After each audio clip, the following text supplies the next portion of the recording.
Hey guys, welcome back to TechMan. Today, let me show you how to cancel Microsoft 365 subscription, avoid future charges. I had to cancel my Microsoft 365 subscription recently and expected it to be complicated, but it's actually pretty straightforward once you know where to look. I opened my browser and went to Microsoft.com, then made sure I was logged into the correct account. From there, I click on my Microsoft account, which takes you to your account dashboard. Once inside, I went straight to the subscription section where all active plans are listed.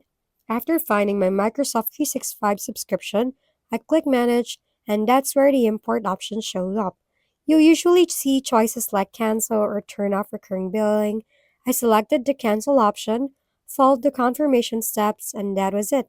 One quick tip: Microsoft may still let you use the subscription until the end of your billing period, so you won't lose access immediately. It's a simple process, but it feels good once it's done, especially when you're trying to avoid that next charge nicking in. If we've been helpful, kindly give us a thumbs up and don't forget to hit the subscribe and bell button for more contents. For any questions and suggestions, comment down below.